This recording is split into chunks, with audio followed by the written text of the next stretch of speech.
the 3 best frameworks that your ads could be built on in digital marketing. Now, there are dozens of frameworks your ads could be built on in digital marketing, but in this video, I want to talk about frameworks that actually have a profitable ad spend to outcome sort of ratio, and that's what we'll be talking about in today's video. So the first thing I want to start us off with is purchase conversions. Now, the sort of flow for purchase conversion is ads that generate a customer instantaneously, which means within 5 to 10 minutes. Now, this is mostly used for brands like e-commerce brands, where your customer clicks a link and gets sent straight to a website where they can actually go ahead and purchase a product or a service immediately within minutes. Now, the thing about the purchase conversion is that it is great in terms of ROI, and it's a great way for you if you plan on using something like basing your prices based on ad performance. Then purchase conversions is a great sort of option for you, because you're able to see your metrics and all your numbers instantaneously, because while the transaction and the sort of timeline you'll be tracking is only within a timeline of at the most 30 minutes.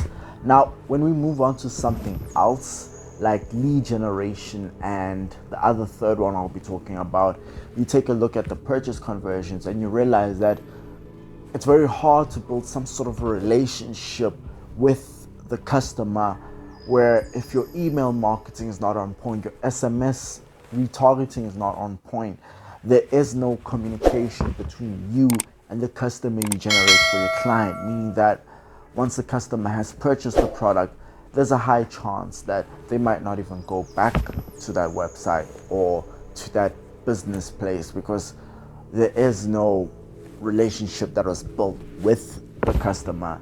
Now we move on to the second thing, to lead generation. Now, with lead generation conversions, it's more of a long-term game and nurturing your leads, because it could be anywhere from 1 week all the way to 9 months or 12 months. I know in our agency, our nurturing process is a 12-month long email and SMS drip sequence. The sort of flow for lead generation would be ads, collecting the leads information such as their name, email address. You could add more things to what you want to collect if you want to make your emails more personalized.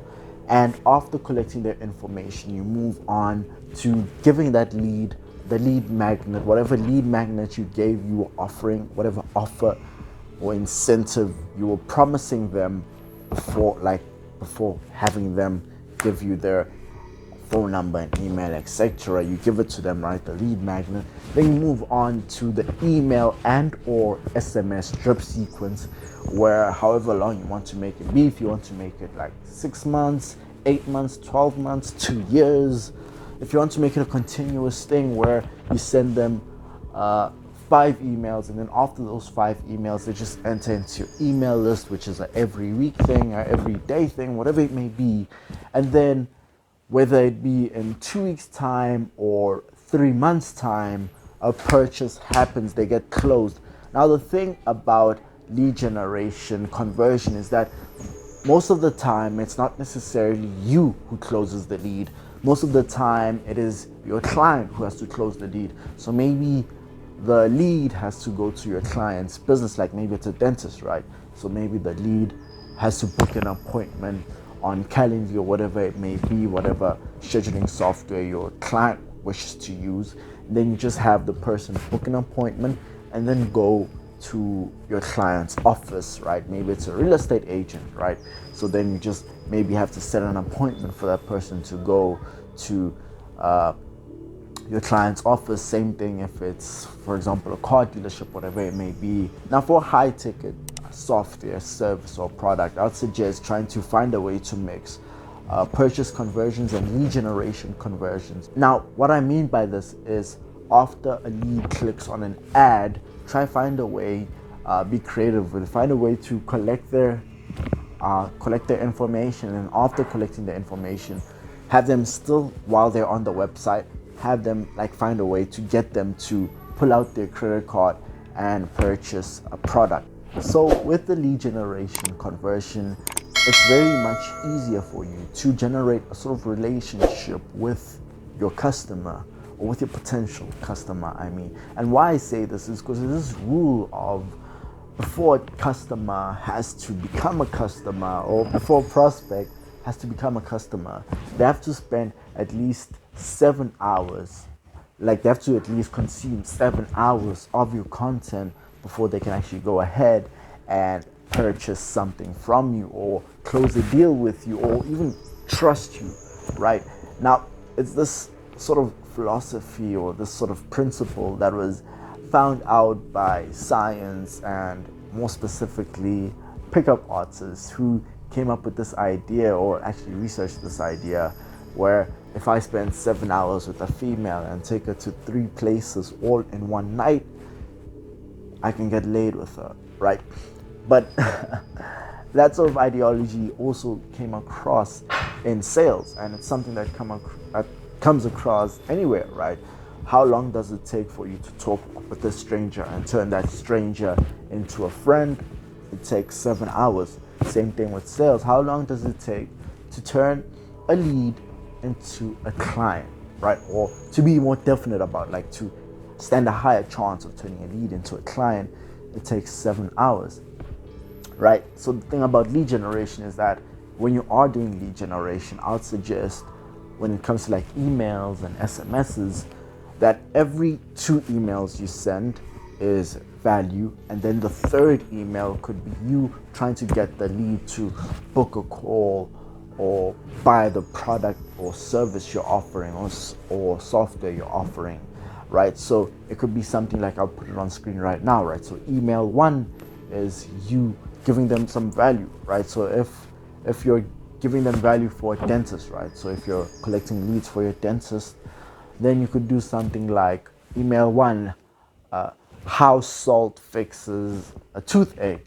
Email 2, how to clean your gums if your gums are dark. Email 3, how veneers make your life easier. And then on email 3, you add scheduling, like you add call to action for them to schedule an appointment with your client, right, the dentist. And this is a process you can literally repeat over and over again, right? So email 4, you give value. Email 5, you give value. Then email 6, you have a call to action, whether it be buying a product, buying a service, whatever it may be. That's the sort of process you go around when it comes to lead generation, or that sort of scene works best. Now, the last thing is brand awareness. Now, with brand awareness, the sort of flow you go with it is ads, followers or likes, all the way to it generating you social ROI, or having your audience trust you. Now, the thing with brand awareness is it's a way for your client's brand to generate trust among its audience, or among the niche that it is in, right? And now with this, it's very much similar to probably something like SEO, except the difference is you're running ads with it. Now, the thing about brand awareness is it's more of a long-term, like I said, lead generation is long-term. But when it comes to lead generation, you can sort of track the numbers, especially if you actually like have your Excel sheets or software in place that actually tracks all the numbers for you automatically, right? But with lead generation, you can track the numbers even though it's long-term. The issue with brand awareness, it's incredibly hard to track the numbers, to determine if the person who bought a product from your client is because of the ads you were running, or just because they stumbled across the website and decided to become a customer, right? And pull out their credit card and buy something. So all you're doing with brand awareness is getting your clients' social media pages exposed to new people, and getting those people to interact with the social media posts, whether that be comments, having them comment down on pictures or videos you're posting as ads, or having them hit the like button or follow your brand to get that social proof going. Now, the thing about this is that it makes people assume that the brand is something that they can actually trust, and it's actually a genuine, authentic brand, because there are tons of fake brands out there with fake Instagram accounts, YouTube accounts, whatever it may be, where they just post generic things.